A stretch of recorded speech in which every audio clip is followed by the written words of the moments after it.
Padre Santo, en el nombre del Señor Jesucristo, te agradecemos este día, te agradecemos este tiempo, te agradecemos la alabanza, te agradecemos que estemos aquí, que tengamos la oportunidad de reunirnos, de congregarnos, de complementarnos como tu iglesia, como parte de todos aquellos redimidos que, dice el libro de Apocalipsis, suman multitudes de tribus, lenguas, naciones, y que dentro de todo ese plan inmenso, infinito, hermoso, perfecto, pues has decidido incluirnos. Te pedimos, oh Espíritu Santo, que nos guíes a toda verdad, que nos persuadas, que nos convenzas, que nos ayudes por amor de tu nombre a ser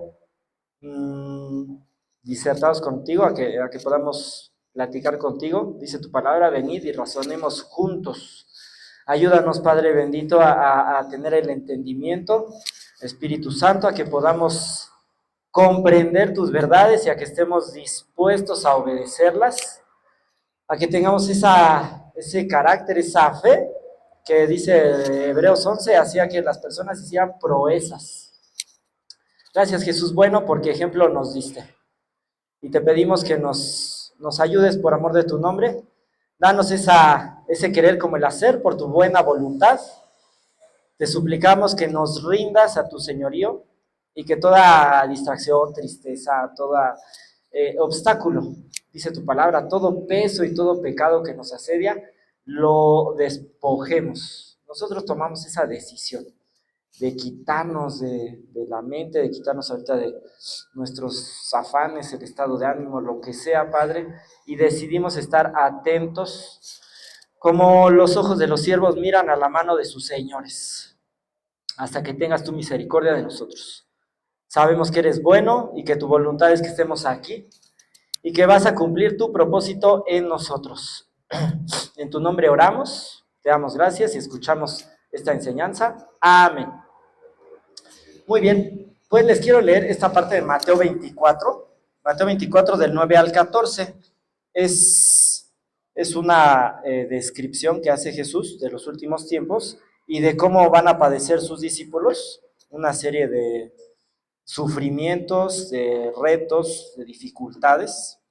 Entonces, miren, les leo. Dice a partir del 9, entonces os entregarán a tribulación y os matarán y seréis aborrecidos de todas las gentes por causa de mi nombre. Muchos tropezarán entonces y se entregarán unos a otros. Y muchos falsos profetas se levantarán y engañarán a muchos. Y por haberse multiplicado la maldad, el amor de muchos se enfriará. Mas el que persevere hasta el fin será salvo. Y será predicado el evangelio del reino, del reino en todo el mundo, para testimonio a todas las naciones, y entonces vendrá el fin. Muy bien. Es un pasaje que, digamos, está retador, pero es bonito que nosotros estemos viendo esta lección, porque el Señor Jesucristo nos puso ejemplo. Recuerden que a veces decía Jesús, ejemplo les he dado. Mucho de lo que estamos aquí leyendo es algo que vivió Jesús en su último día. En su último día las personas lo empezaron a aborrecer. Dice aquí, la maldad se va a multiplicar, el amor de muchos se va a enfriar. Vemos cómo sus discípulos lo abandonaron ante la creciente presión y ante la amenaza de terminar como Jesús, se fueron. Y habrán falsos, dice aquí, falsos profetas, falsos maestros. Bueno, vemos que los religiosos eran personas falsas que decidieron venderse a sus conveniencias, a las necesidades, a la presión de la gente. Vemos muchas personas que estaban ya determinados a darle la espalda a Jesús. Y bueno, había multitudes que decían, pues nos conviene más, creo, seguir a los religiosos, seguir a la gente que va a permanecer en el control de ahí del templo y etcétera, porque los vamos a tener enfrente y tal vez a Jesús, pues ya no, porque ya acabó crucificado. Y esa es parte, digamos, del ejercicio de la fe. Las personas no pensaban que Jesús iba a resucitar al tercer día. Nosotros vemos que sus discípulos no lo hacían y pues no podemos pensar que tenemos más fe que ellos, pero vamos viendo estos escenarios que se dieron en ese último día. Vemos que Jesús sufrió todo ello y dice aquí, el evangelio va a permanecer, será predicado hasta el fin. Y vemos a Jesús que en medio de ese proceso estuvo hablando del evangelio y daba testimonio a las personas y le decía a las mujeres, si esto se hace en el árbol verde, ¿qué no será en el árbol seco? Y vemos a Jesús que estaba ya crucificado y aún así le dice al ladrón, no sé si era el de la derecha o el de la izquierda, le dice al ladrón que está al lado de él, hoy vas a estar conmigo en el paraíso.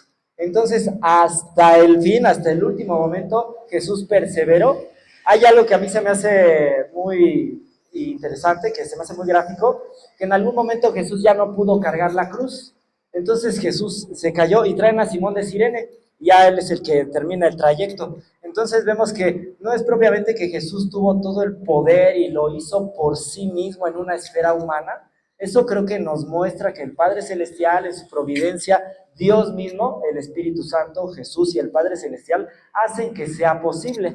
No nos dice Dios, mira, pues está complicado el escenario, esfuérzate, pues échale ganas. Hay quienes no lo logran, hay quienes tropiezan, dice aquí, es una palabra así como de escandalizo, ¿no? Hay quienes se escandalizan, no, eso no lo van a hacer, habrá gente que se enfríe. Pues no es así. La perseverancia está enfocada principalmente en la fidelidad de Dios. Entonces eso nos puede dar mucha confianza porque sabemos, Dios nos habla a través de su verdad, nos dice de una forma pues omnisciente y muy certera que las cosas pues tienen un grado de complejidad y que va a aumentar. Y aún así Jesús nos dice que Él lo puede hacer con nosotros, Él nos da esa muestra, no es alguien lejano que está en el cielo y que dice, mira, pues échenle ganas ustedes por su pecado, yo me mantengo al margen.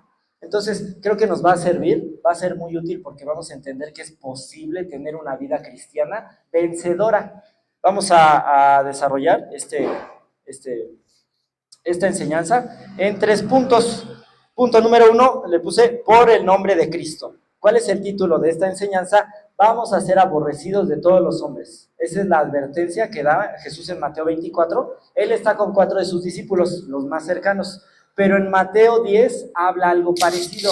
Cuando en Mateo 10, recuerden que hace el nombramiento de los 12 discípulos y los manda y predica. Entonces, miren, en una parte de Mateo, así nada más someramente les digo, en Mateo 10, del 16 en adelante, habla de un subtítulo que dice, persecuciones venideras. He aquí yo los envío como a ovejas en medio de lobos. Sed prudentes como serpientes y sencillos como palomas. Entonces, ¿qué hace Jesús? Nos reitera que el evangelio es algo muy incómodo, es algo molesto para un ambiente, para el mundo, la palabra en griego, el cosmos, ¿no? Este sistema gobernado por el diablo, gobernado por el pecado. Entonces, ¿qué dice Jesús? Bueno, en medio de esto, las personas fieles a Jesús van a ser aborrecidas por todos los hombres. Entonces, el punto número 1, por el nombre de Cristo. Punto número 2, falsedad y frialdad ante la presión. Van a ser 2 reacciones muy notorias. Y lo tenemos en el punto número 3, perseverar y predicar. ¿Sale? Entonces vamos a continuar. Miren, Jesús empieza a hablar acerca del sufrimiento. Van a ser aborrecidos, los van a perseguir, etc. ¿no? Quiero leerles Mateo 24:6, es unos versículos antes, un poquito antes. Jesús dice, y oiréis de guerras y rumores de guerras, mirad que no os turbéis, porque es necesario que todo esto acontezca. Esa frase es muy descriptiva. Jesús dice, es necesario. Podemos pensar que el mundo se aborrece. En el tiempo de Jesús eso es lo que pasaba. Hay algo enfático, o sea, cierto odio mucho más pronunciado por los seguidores de Jesús. Podríamos recordar también la comparación que el contexto que Jesús narra es el del principio de dolores. ¿No? En el principio de dolores, cuando las cosas empiezan a complicar, que los terremotos y guerras, etcétera, ahí es cuando empieza a surgir, digamos, este asunto, ¿no? Pero también podemos entender que es un momento muy parecido, digamos, al libro de Ezequiel, donde Jesús se aleja. ¿Por qué estaba pasando todo esto? ¿Por qué el principio de dolores? ¿Por qué hay tanta pleito y conflicto y odio hacia los cristianos? Bueno, porque la gente le ha dicho a Jesús, en el momento que cuando Jesús está predicando, que se vaya del templo. Lo están rechazando. Entonces Jesús se aleja, ¿y qué es lo que va a pasar con la humanidad? Se empieza a deteriorar moralmente. Bueno, entonces Jesús los entrega, está bien, Jesús respeta esa voluntad, el ejercicio de esa voluntad, Él se va y entonces la maldad aumenta. ¿Qué pasa? la gente se aborrece. Pensemos en Jesús, que siempre ha sido fiel y siempre, aún en las manifestaciones de pecado más grandes, Él ha estado presente para proveer la salvación. Yo me acuerdo, por ejemplo, de Génesis 3, que creo que es uno de los escenarios más trágicos en la humanidad, cuando cae Adán y Eva. Dices tú, ¡uy, qué horrible es eso! Pues Jesús está ahí presente y les hace las túnicas y les quita las túnicas de higuera, ¿no? Y los viste con pieles de animales. Entonces Jesús siempre ha estado al pendiente. Jesús muestra su amor. Jesús físicamente, cuando estaba en su ministerio, aún en el templo, y aunque lo rechazaban, dice que sanaba a los cojos, enseñaba. Entonces siempre ha estado cercano. Y no podríamos pensar que cuando la maldad está aumentando de esta forma, cuando podríamos ver cosas que dice uno, ¡ay! Es como que para tropezarse, o sea, para decir ese verbo, escandalizar, ¿qué está pasando? Pues tal vez podríamos pensar, bueno, pues ahí tienes tus consecuencias, ¿verdad? Decidiste alejarte de Jesús y rechazarlo, pues ni modo, ahí está, ¿no? Para que sientas. Y Dios está ahí viendo y dice, te lo mereces, y después de esto el infierno. Miren, esta frase de Mateo 24:6 dice que es necesario que pase. Dentro del plan de Dios es importante, y si Dios no lo considerara necesario, lo evitaría. Y no es tampoco una forma de que Dios tome venganza o se desquite, sino que es un ingrediente, es un elemento que forma parte de su plan, que se va a concretar gloriosamente. Yo quiero que recordemos una parte del libro de Job 1:22. A Job, ¿se acuerdan ustedes, no? Que le pasan miles de calamidades. Y él dice este versículo, no atribuyó despropósito alguno a Dios. Y bueno, nosotros de fuera, cuando leemos la Biblia, pues vemos toda la historia y vemos que era una, digamos, disertación, y Dios estaba mostrando que Job, digamos, que lo estaba presumiendo al mundo espiritual, ¿no? Y le decía, mira cómo este ser humano puede ser fiel, y tú que te quejas de que Job es un convenenciero, pues fuiste más convenenciero que el mismo Job. Entonces Job no entendía, pero él, en medio de esa gran fe, aunque no había Biblia, dice que no hay despropósito. No es que Dios dijo, ay, pues ya me abrumó la maldad, mira cuánto caos, y ahora qué hace Dios, y trata de tapar un hoyo, y de repente ya está todo problema, y no, o sea, Dios dice que es necesario que esto pase. Y yo les quiero platicar que hay un ministerio que se llama La Voz de los Mártires, y dentro de ese hay un estudio que se llama Soy N, yo soy N. Y entonces dicen que los N son los nazarenos en el medio musulmán, y les da como en feria. Pero uno de los episodios que narran en ese estudio es que llegan los de ISIS. Creo que ya les había platicado, ¿no? Los de ISIS son un grupo así radical, musulmán, malvado, terroristas, y ni siquiera el gobierno de Irak, que son musulmanes, militares, todo, pudieron contrarrestar a los ISIS. Entonces llegaron los ISIS, tomaron partes de la ciudad, no sé cómo gobiernan o lo que sea, y bueno, atacaron muy fuerte a los cristianos, los despojan, los roban, les hacen mucha violencia. Pero los propios musulmanes, al ver la forma en la que pues, llegaban estos a arrasar, se empezaron a convertir al cristianismo. Y los cristianos se pusieron más fieles, y digamos que la predicación, la profesión de fe aumentó.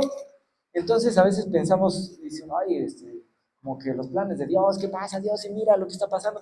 Pues Él sabe la técnica, Él sabe el método, para que nosotros vayamos cambiando, para que nosotros vayamos madurando, para que vayamos venciendo el pecado, para que hayan más personas salvas, se complete el número de los escogidos, dice en Apocalipsis 5. ¿Se acuerdan que la gente dice, ¿hasta cuándo, Jesús? ¿Hasta cuándo vas a juzgar? Dice, hasta que se complete el número.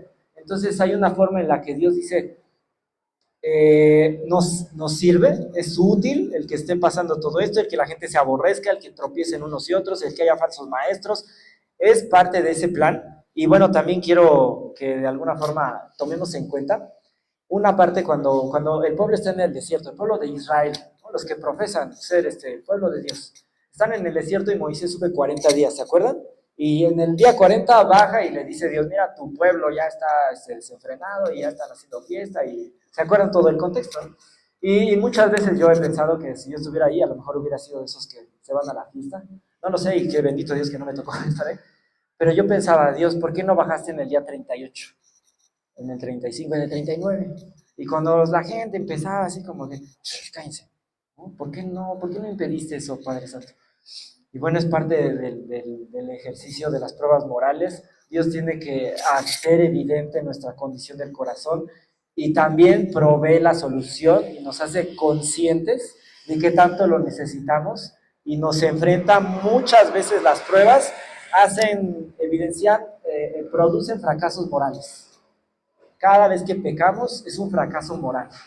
Y lo triste, bueno, es algo triste, es algo que nos desagrada, es algo que nos hace sentir mal, ¿no? Podríamos decir, oye, pues yo digo que yo tengo mucha fe y se ve ese fracaso moral, pero Dios lo muestra para que sea notoria nuestra necesidad, y vemos cómo el pueblo en el desierto pues, siguió caminando, y Dios purifica a la gente rebelde, y es algo que es necesario, que forma parte del ejercicio y de lo que Dios tiene que hacer en nosotros para que en lo personal nuestra fe sea purificada. Entonces, eso es importante. Y miren, quiero que veamos una imagen que nos va a ayudar Lau, la de las ovejas. A veces pensamos, bueno, yo pienso, no voy a pluralizar, aunque yo creo que sí lo piensan también, que en medio de situaciones de caos y de injusticias o algo que nos molesta, que nos incomoda, que a veces pensamos que es injusto, pensamos, oye Dios, ¿y por qué no haces, por qué no intervienes? ¿Por qué otra vez estoy en la misma situación? Ya me la conozco, mira, ya sé qué va a pasar, y a lo mejor pasan 5 y a mí me va a tocar. Y digo, Dios mío, ¿y por qué? Y yo sé que este cuate puede hacer esto malo y este otro flojea, pero a mí me va a tocar. Entonces a veces dice uno, ¿por qué? No quiero, por favor, que me expliques. Y Dios muchas veces en su amor y su poder y su bondad nos explica cosas. Pero hay una frase que dice, en la parábola de las 100 ovejas, de las 99, y de que Jesús deja las 99 y va por una, no tiene sentido.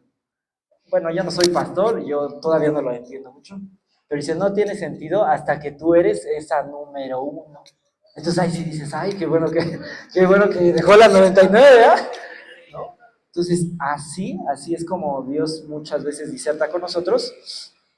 Y miren, quiero continuar el contexto en el que Jesús habla acerca del aborrecimiento, Mateo 24, ¿no? Los últimos tiempos, habla acerca de personas que es un contexto difícil, pero digamos que en particular odian a los seguidores de Jesús, a los discípulos.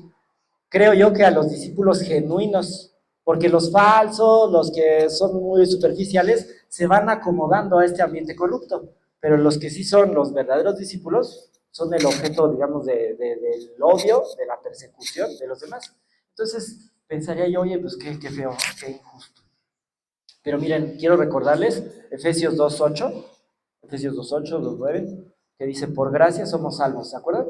Por medio de la fe, esto no de vosotros, pues es un regalo que Dios da. Yo lo pienso así. Sin la obra del Señor Jesucristo, sin su redención, quiero leerles un salmo, Salmo 85:10. La misericordia y la verdad se encontraron, la justicia y la paz se besaron.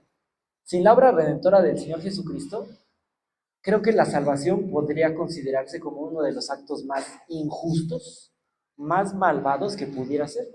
Porque de alguna forma eso es lo que piensa el mundo espiritual. O sea, ¿por qué salvaste a ellos? ¿Por qué les diste a ellos o a los seres humanos la oportunidad de la redención? La gente dice, ¿y por qué a ellos sí les funciona el cristianismo? Y Jesús nos dice, no es propiamente un acto humano, ¿no? Efesios 2:8. Es la intervención, sí concurre nuestra voluntad, sí hay un ejercicio, pero es la obra de Dios. Entonces tiene cierta lógica que la gente odia a los redimidos, porque de alguna forma se intuye que ya la libraron y que están con Dios y Dios los cuida y Dios se manifiesta en nuestra vida. Pero las personas dicen, ¿y por qué? Y vean lo que hay una parte en la que Jesús, y se acuerdan que está en el Evangelio de Juan, dice, yo los saqué del mundo, por eso el mundo no los ama, porque ustedes no son del mundo, yo los saqué del mundo y por eso el mundo los aborrece.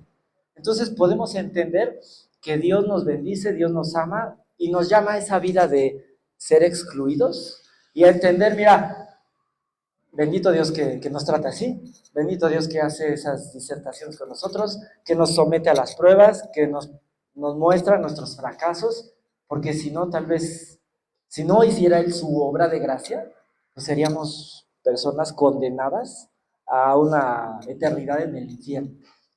Entonces, es algo importante, es algo que podemos darle gracias a Dios, Dice, ay, ¿por qué sufro? ¿Por qué padezco? ¿Por qué me persiguen? Mira, tengámonos como algo, como personas privilegiadas. Y quiero, bueno, ¿qué hacemos, no? Ya nos salvó. Quiero leerles una parte de 1 Pedro 4. Habla acerca de persecuciones, cómo debemos comportarnos, ¿no? Escribe Pedro a la iglesia, dice. Puesto que Cristo ha padecido por nosotros en la carne, vosotros también armaos del mismo pensamiento.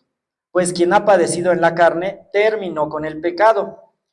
Voy a leer del versículo 12 en adelante. Dice: Amados, no os sorprendáis del fuego de la prueba que os ha sobrevenido, como si alguna cosa extraña os aconteciese, sino gozaos por cuanto sois participantes de los padecimientos de Cristo, para que también en la revelación de su gloria os gocéis con gran alegría.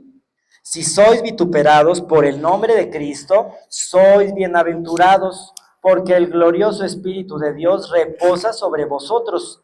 Ciertamente de parte de ellos él es blasfemado, pero por vosotros es glorificado. Así que ninguno de vosotros padezca como homicida, o ladrón, o malhechor, o por entrometerse en lo ajeno. Pero si alguno padece como cristiano, no se avergüence, sino glorifique a Dios por ello, porque es tiempo de que el juicio comience por la casa de Dios. Y si primero comienza por nosotros, ¿cuál será el fin de aquellos que no obedecen al Evangelio de Dios? Y si el justo con dificultad se salva, ¿en dónde quedará el impío y el pecador? De modo que los que padecen según la voluntad de Dios, encomienden sus almas al fiel Creador y hagan el bien. Entonces, las personas, recuerden lo que decía Jesús: en el mundo tendréis aflicción, pero confiad, yo he vencido al mundo. Las personas vamos a padecer, y como cristianos pues vamos a estar sujetos a una presión mayor, pero ¿cuál es el asunto? No padecer carnalmente, no padecer por nuestros pecados, porque de todas maneras voy a padecer. Entonces, Dios mío, dame la gracia para que yo, teniendo un testimonio fiel y con amor, pues reciba con gozo esos padecimientos, que yo diría, pues si me estoy portando bien, ¿por qué me va mal? Señor Jesús, qué bueno que me das la oportunidad de padecer, porque es necesario. Y miren, aquí dice: nadie padezca como homicida, como metiche, como cosas así malas, ¿no? Ladrón, malhechor. Entonces, recuerden, el libro de Santiago dice: todos ofendemos muchas veces. ¿Qué tenemos que decirle a Jesús? Ayúdame, porque algunas veces nos creemos buenas personas, o muy, muy buenas personas. Y creo, hay una expresión que yo he escuchado, que la tengo muy presente, se llaman elefantes blancos. Un elefante blanco es algo así como costosísimo, ¿no? Imagínense, tener un elefante blanco es, así le dicen, ¿eh? O sea, ¿cómo la vas a lavar a tu elefante? ¿Cómo lo vas a tener blanco? Entonces es algo desgastante, es tener ahí como una joya que no sirve para nada y que lo estás invirtiendo. Entonces muchas veces las personas son así, ¿eh? O sea, ¿cuántas veces hay gente que le cuesta muchos recursos a su familia, a la sociedad, al gremio, al grupo? Si a lo mejor vamos a hacer un trabajo en equipo, híjole, ¿no? Y te toca a esta persona. ¿Cuántas veces hay que cargar a alguien? Sea tu compañero de trabajo, tu vecino, ¿no? Que el que no paga las cuotas. Entonces, podríamos nosotros tener rasgos de eso y decir: oye, pues yo soy buena onda, ¿no? Pregúntale a un elefante blanco ahora que te lo encuentres: oye, elefante blanco, ¿tú te consideras nefasto? Y muchas veces la gente dice: no, yo soy buena persona, yo no le hago nada. Ay, no, pues, no, yo ayudo. Mira, el otro día yo me detuve y le di dinero a... No, o sea, en medio de la locura, de la ceguera del pecado, podemos pensar así. Entonces, ¿qué nos dice Dios? Mira, creo que es una oportunidad para que Él nos diserte, Él nos convenza y digamos: no tiene sentido si voy a padecer, pues por enojón, porque así soy, me voy a desquitar. Bueno, si voy a padecer, pues también ahí les va, ¿no? Y merecido se lo tienen, y que me aguanten, y ustedes tienen la culpa de que yo sea un enojón y un amargado. Y mejor armémonos de ese valor de estar dispuestos a obedecer, y si Dios quiere que padezcamos, pues que sea para algo productivo para su reino y también para nuestro carácter. Entonces, esa es la instrucción, digamos, ese es el primer punto: padecer, pero por el Señor Jesucristo. Y miren, les voy a poner un ejemplo. Hechos 5, del 40 al 42, están Pedro y Juan, están predicando, y en su ministerio empiezan a ocurrir muchos milagros que Dios hace a través de ellos, y los meten a la cárcel. los meten a la cárcel, los dejan ahí, ya es muy noche, y entonces al otro día los van a sacar, y en la cárcel no hay nadie, porque un ángel los sacó. Y ellos están en el templo, hablando, otra vez enseñando, y entonces dice aquí la frase, dice, ya no sabían en qué iba a parar el asunto. Hechos 5:40. Y convinieron con él, y llamando a los apóstoles, después de azotarlos, les intimaron que no hablasen en el nombre de Jesús. Y los pusieron en libertad. Y ellos salieron de la presencia del concilio, gozosos de haber sido tenidos por dignos de padecer afrenta por causa del nombre. Y todos los días en el templo y por las casas no cesaban de enseñar y de predicar a Jesucristo. Miren, ese ejemplo se registró en la Biblia. Y dice que están gozosos y es una obra del Espíritu Santo. El fruto del Espíritu es gozo. Entonces uno pensaría, pues, ¿cómo es posible, no? Me meten a la cárcel, me dejan ahí, no sé qué, los tratan mal, los azotan, les dicen, no hablen en el nombre de Jesús, juicios injustos, autoridades malvadas. ¿Qué más testimonio querrían estas personas de que ver que el Evangelio es real, Jesús ya resucitó, ¿no? Milagros y milagros, y entonces todavía de que los amenazan, les pegan, ¿no? A uno diría, qué dolor, ¿no? Pero ¿qué dice aquí? Que ellos estaban gozosos, ¿no? A lo mejor, no sé, una buena descarga de adrenalina o algo así, ¿no? Pero, ¡ay, no, Dios nos soy! Entonces, creo que eso también son promesas que puede hacer Dios en nosotros. Tal vez estamos acostumbrados a una vida segura, cómoda, resistiendo, pero si Dios nos permite tener aventuras de estas, nos va a dar la capacidad, nos va a dar el gozo, nos va a dar el alimento emocional para que sea algo pleno, para que sea algo muy emocionante, para que sea algo de lo que podamos platicar, porque ellos no lo escondieron, ellos lo manifestaron y se lo contaron a los demás y fue algo de bendición para todos. Vamos a nuestro segundo punto, dice falsedad y frialdad. Son los versículos 11 y 12 que dice que van a haber falsos maestros, falsos discípulos y el amor de muchos se va a enfriar. Bueno, vamos a recordar otra vez que estamos en el contexto de principio de dolores. Las persecuciones van a aumentar la presión social, la gente no se va a acercar. Y quiero que entendamos, ahorita por ejemplo cantábamos que si no vienes por ti me muero, algo así, ¿no? Es de la última frase. Entonces creo que es lo que podemos entender. Quiero leerles Hebreos 11:29. Dice, por la fe pasaron el mar rojo, como por tierra seca, e intentando los egipcios hacer lo mismo, fueron ahogados. Dios nos ha llamado a una vida sobrenatural. Nadie sin el Espíritu Santo, nadie sin la regeneración, sin ser salvo, va a poder aguantar el cristianismo. Nadie va a tener la capacidad de imitar a un cristiano sin el Espíritu Santo. Les leo una parte de Daniel 3, 21 y 22. Cuando avientan a a los amigos de Daniel al horno de fuego, dice que llegan unos hombres muy robustos. Dice aquí, entonces estos varones fueron atados con sus mantos, sus calzas, sus turbantes y sus vestidos, y fueron echados dentro del horno de fuego ardiendo. Y como la orden del rey era apremiante y lo habían calentado mucho, la llama del fuego mató a aquellos que habían alzado a Sadrach, Mesach y Abed-nego. Entonces, ¿qué tenemos que entender? Sin esa influencia del Espíritu Santo, un ser humano común no puede aguantar la presión. ¿Qué es lo que hacen las personas? Dice aquí falsedad, ¿no? Es un cristianismo que se acomode, una profesión de fe que no sea tan comprometida y pues ya, ¿no? O va a haber gente que, dice aquí, se enfría, ¿no? Gente cruel, ¿no? Prefiero denunciarlos, prefiero que sufran. Y miren, vamos a poner una imagen que de un folletito. Es un chico que se llama La Última Generación. Entonces, ¿qué pasa en esa historia del Evangelio? Empieza la persecución, dicen, vámonos a un refugio. Se van las personas al refugio y uno de los familiares, ¿no? Dice, él no es cristiano. No, si a mí me agarran con los cristianos, me van a torturar. Entonces, ¿mejor qué hago? Voy a denunciarlos. Y eso es lo que, pues, comúnmente pasa frente a escenarios de mucha presión. Hay una ¿cómo se llama? Una parte de la vida de Richard Wurmbrand, que es el fundador de La Voz de los Mártires, donde dice que llegan los comunistas después de la Segunda Guerra Mundial. En la Segunda Guerra Mundial los habían ocupado los nazis, que eran tremendos y odiaban a los cristianos y a los judíos y eran malvados. A los nazis les ganan, digamos, los norteamericanos y los rusos. Y entonces los rusos ocupan Rumania. Dicen que el comunismo, ellos traían esa forma de gobernar, que eran peores los rusos que los nazis.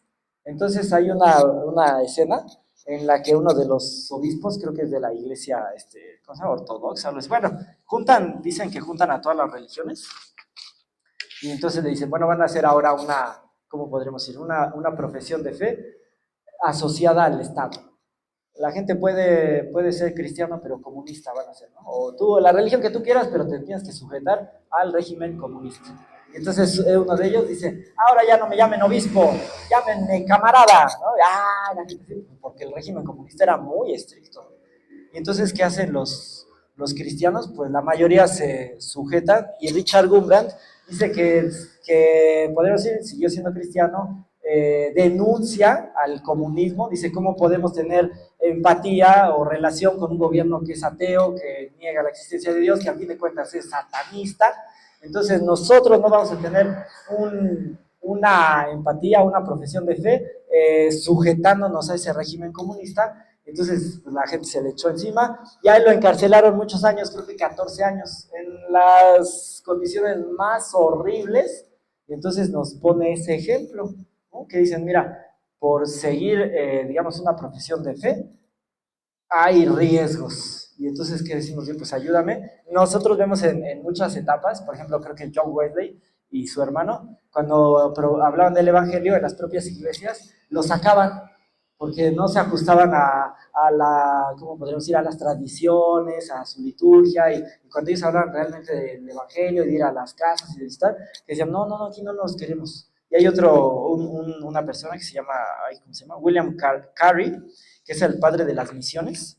Y entonces dicen que en su tiempo, ahorita nosotros decimos, wow, ¿no? Y escribió muchos tratados y todo, pero cuando él vivió, la sociedad misionera no le daba dinero y él tenía que ver cómo le hacía, y digamos que la religión en muchos países, incluso aquí en México, muchas veces la religión era como un socio del gobierno.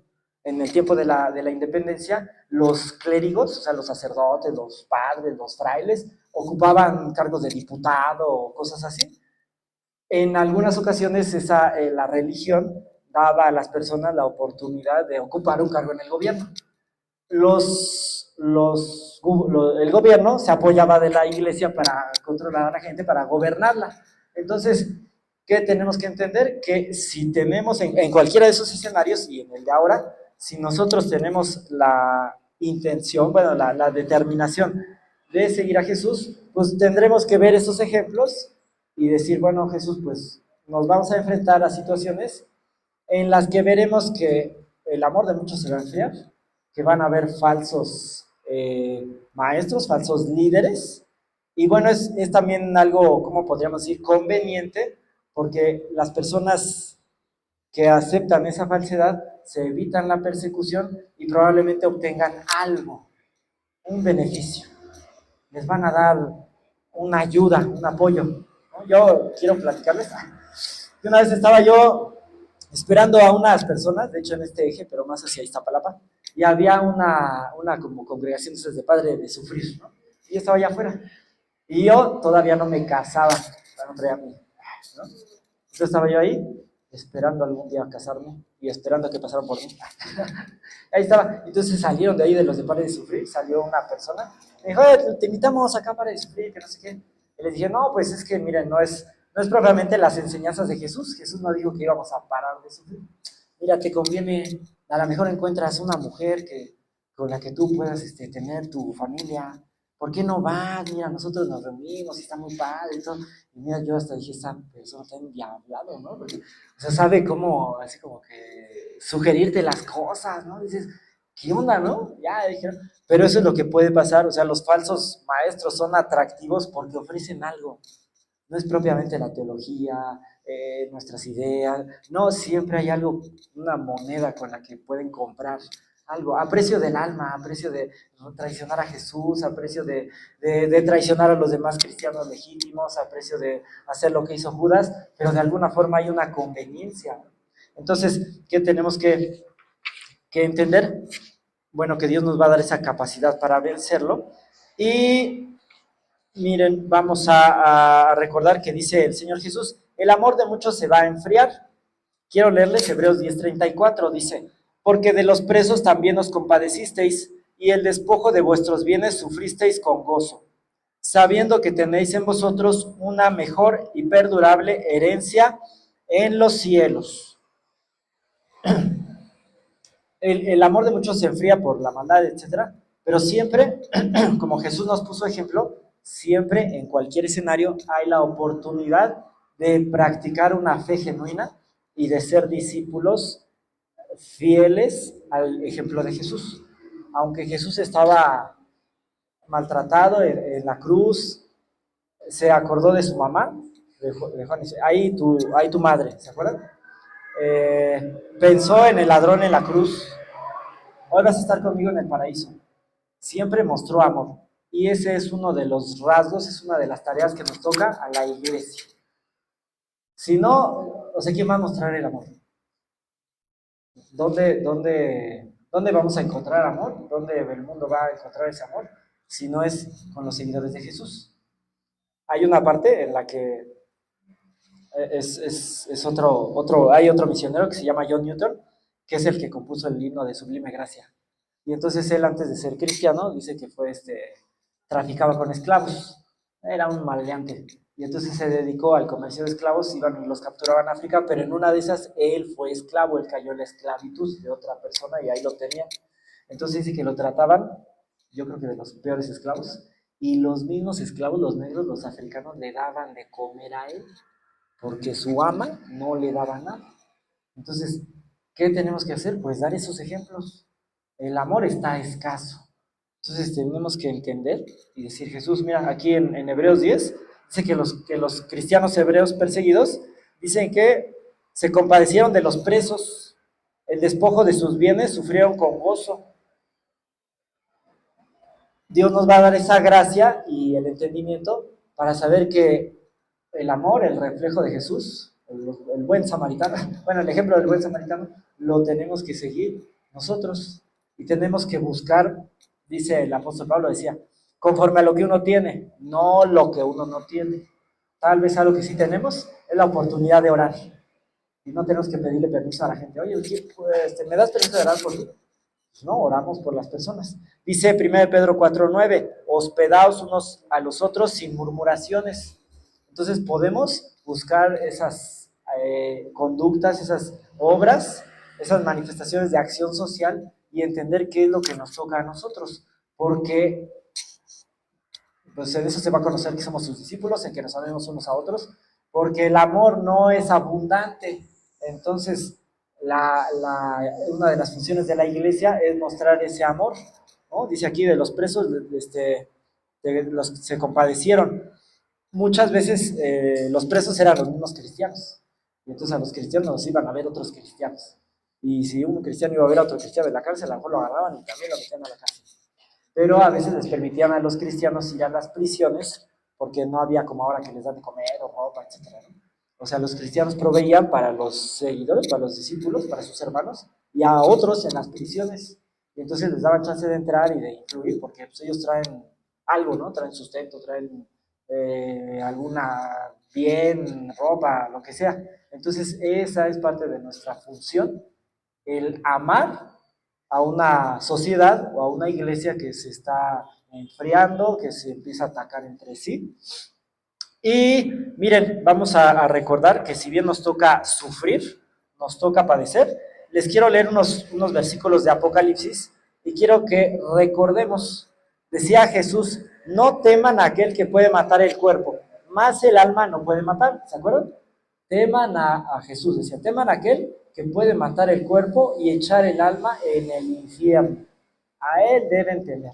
Entonces a veces pues diríamos, ay, qué difícil, qué vergüenza, me cuesta trabajo dar testimonio, ya sé que por hablar voy a recibir alguna represalia, tal vez puede ser un gesto de rechazo o una burla, algo así, pero a lo mejor va a decir, sí, tú dices que el amor, pues entonces vas a amar a tu prójimo de esta forma y ¡pum! ¿no? Y Y hay veces que, ¿se acuerdan que Jesús decía, al que te pida, dale, al que quiera tomar de ti prestado, no se lo rehuses? Entonces a veces no va a llegar el mundo a pedir amor, va a llegar a exigir y a quitar y a arrebatar.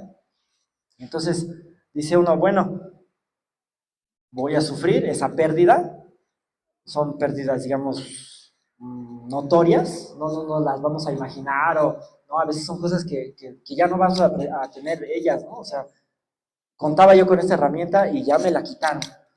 Pero los versículos de Apocalipsis que yo les leo, miren, Apocalipsis 12:12 dice, por lo cual alegraos cielos y los que moráis en ellos. Ay de los moradores de la tierra y del mar, porque el diablo ha descendido a vosotros con gran ira, sabiendo que tiene poco tiempo. Es una parte del libro de Apocalipsis que se le llama la ira del diablo, porque lo lanzaron del cielo y entonces se enoja y se empieza a desquitar. Pero si seguimos leyendo, dice Apocalipsis 15, les voy a leer el 1 y 2. Vi en el cielo otra señal grande y admirable, 7 ángeles que tenían las 7 plagas postreras, porque en ellas se consumaba la ira de Dios. Vi también como un mar de vidrio mezclado con fuego, y a los que habían alcanzado la victoria sobre la bestia y su imagen y su marca y el número de su nombre, en pie sobre el mar de vidrio con las arpas de Dios. Hay una comparación entre la ira del diablo, que es un ser malvado y muy nocivo, pero también dice que después de eso viene la ira de Dios. Entonces a veces de verdad nos puede servir eso. Bueno, esta persona me amedrenta, pero hay que tenerle más miedo a Dios. Si Dios me manda a dar testimonio, a hacer algo, prefiero estar bien con Dios que, que tenerle miedo a un ser humano, ¿no? Decía Jesús, esta generación adúltera y pecadora. O sea, dices, estos cuates mala onda y todavía voy a estar. A veces dices, mejor me acuerdo de quién es Jesús. Y a él sí es alguien que da miedo, ¿no? Y bueno, vamos a nuestro tercer punto, perseverar y predicar. ¿Qué pasaba, por ejemplo, en el momento de toda la pasión de Jesús? Constantemente estaba sufriendo, pero perseveró. Les decía el asunto de Simón de Sirene, que cuando Jesús ya ni siquiera podía cargar la cruz, pues Dios le proveyó, el Padre Celestial le proveyó de otra persona, y que es una muestra de que Dios quiere que perseveremos. Es una de las doctrinas del calvinismo, la perseverancia de los santos. Entonces Dios, porque no es infiel y porque no hay nadie más por quien jurar, y que ha jurado por él mismo, ha determinado que nosotros venzamos y que nosotros lleguemos hasta el final. Cada uno de sus redimidos va a terminar bien, va a terminar la carrera. Creo que es tan amoroso que no nos va a dejar como Lot, ¿no? Que, o sea, era un cristiano nefasto, era justo, ¿no? Pero era, entonces, ¿qué hizo Dios? Lo sacó, ¿no? Con todo y... Entonces creo que es lo que hace Dios. Mira, aún a pesar de nuestro... No seas como el caballo, como la mula sin entendimiento. O sea, hasta por las malas o por las buenas o por la persuasión, lo que sea, Dios se ha comprometido con hacernos perseverar. Y en medio de enfrentar todos esos desafíos, esos escenarios de rechazo, de traiciones, de gente fría, Él quiere que hablemos del Evangelio. Y quiero preguntarles, quiero que ustedes piensen, a ustedes, ¿quién les habla del Evangelio? No sé si llegue alguien y se acerca y les dice, oye, yo te quiero dar un folleto, yo quiero hablarte acerca de Jesucristo, mira, mi Jesucristo me perdonó mis pecados, me dio vida eterna. Normalmente a mí las personas no se me acercan, yo creo que pues que es una enseñanza de Dios, no sé, no es muy común. Casi siempre, pues nosotros, la iglesia, somos los que tomamos la iniciativa. ¿Y qué creen? Que cuando estamos evangelizando, yo creo que eso sí les ha pasado, se encuentra con alguien que dice, yo también soy cristiano. Ah, caray, ¿dónde están tus folletos? Bueno, nada, le vamos a decir así, ¿no? Y entonces, una vez estaba yo platicando, ahora que tuve un poco más de tiempo en mi trabajo, porque hubo un paro y un relajo, le dije a una persona, pues mira, tenemos tiempo para orar y para leer la Biblia, para disertar, para decirle a Dios que nos ayude. Y me dice, sí, dice, yo también. Yo en lugar de estar aquí, me meto a una cantina que está ahí cerca. Y ahí me la paso bien y ahí, pues ya me quito Y le dije, bueno, eso creo que no honra a Dios. O sea, que te metes a una, en lugar de estar trabajando y en lugar de estar también ahí protestando, te metes a la cantina a que pase tu turno. Me dice, mira, la respuesta está en Colosenses 2:20. Dices tú, bueno, si lo leen y ya le quieren entender, habla acerca de que nadie te juzgue por comida y que esas cosas tienen a lo mejor lo que quiere decir esta persona, le leí Colosenses 2:20, ¿qué tiene que ver eso? A ver, no, tú, a ver, tú, dime. Ah, pues mira, hermanito, ¿dónde te congregas? ¿No? Y alguna que otra vez he platicado con alguien, oye, ¿por qué no, pues un día si quieres hablar algo de la Biblia, tenme en cuenta. Mira, yo también soy cristiano. Bueno, en toda mi familia, ellos comparten la palabra de Dios.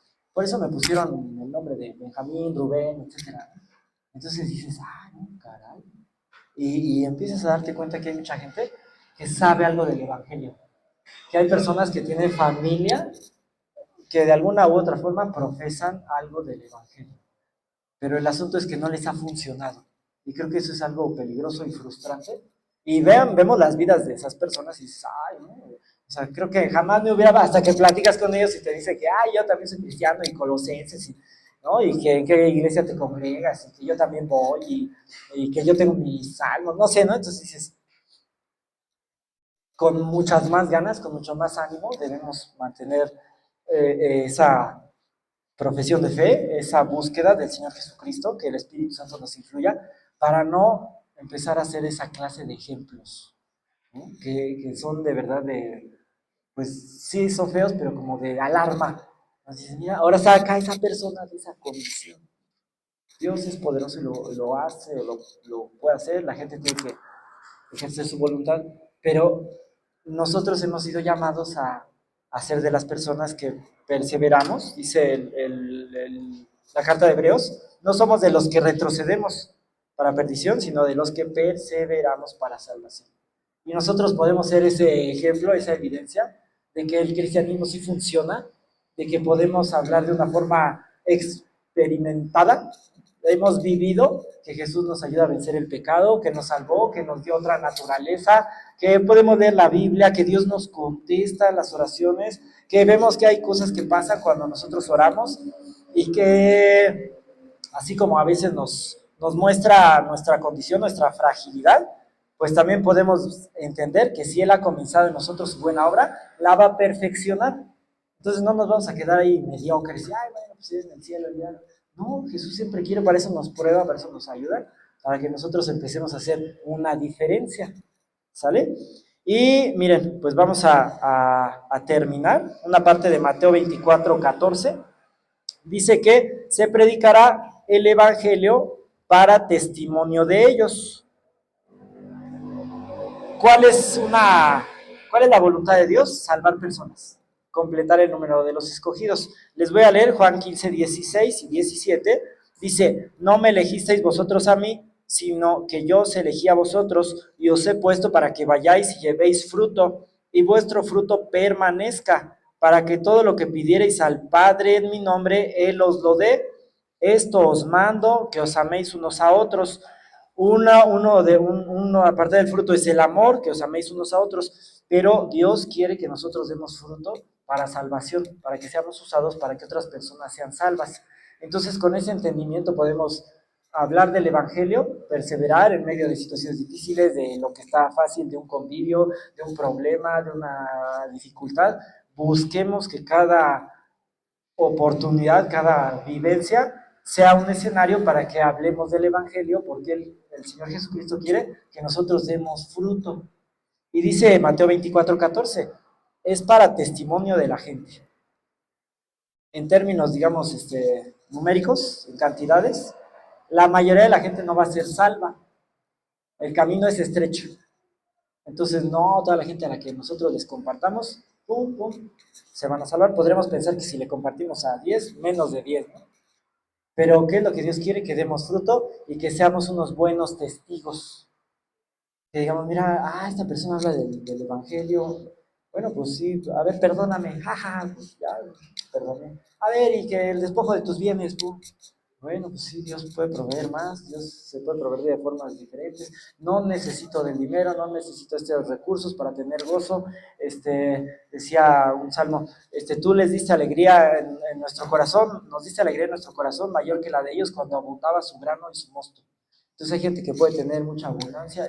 Mira, yo no necesito esa abundancia para estar con gozo. Jesús, ayúdame, me siento como sea, pero provéelo y puedo ser de esas personas que den testimonio, ¿no? Si la gente se va a condenar, es lo que decían de Noé, ¿no? Que él condenó al mundo antiguo por la fe, porque fue una comparación, fue un contraste de alguien que sí tuvo fe, que sí creyó en que el que le daba las instrucciones era confiable y hablaba la verdad, y él pues ejerció su fe construyendo un arca gigante. Entonces, hagamos eso. Esa es la invitación que Dios nos hace, que nosotros entendamos que es posible, que los escenarios son complicados, que probablemente se compliquen más, pero en medio de eso Dios nos ha enseñado para que seamos vencedores. Y esta es la victoria que ha vencido al mundo, nuestra fe. Entonces, decirle a Jesús, mira, ¿cómo le hago? ¿No? O sea, en cada situación específica, ¿cómo puedo ejercer esa fe? Hola en mí, es un milagro, yo te suplico, yo no la puedo generar, yo no le puedo decir a Dios, a ver, sí, quítate, ¿no? Yo le hago. Es la obra sobrenatural que Él hace en nosotros. Tenemos que usar los medios de gracia, suplicarle, exponernos a Él, ¿no? A través de la oración, de alabarlo, y Él va a producir eso en nosotros. Hay, digamos, la invitación a que ganemos, ¿no? Los invitamos a ganar. ¿Por qué? Porque si no aceptamos la invitación de ganar, ¿qué va a pasar? ¿No? Ahí tenemos a los de Colosenses 2:20 y que no sé qué tanto, ¿no? Ejemplos horribles. Entonces, vamos a orar, vamos a darle gracias al Señor Jesucristo por esta enseñanza. Cerremos nuestros ojos. Padre Santo, te damos gracias porque nos muestras que conoces todo el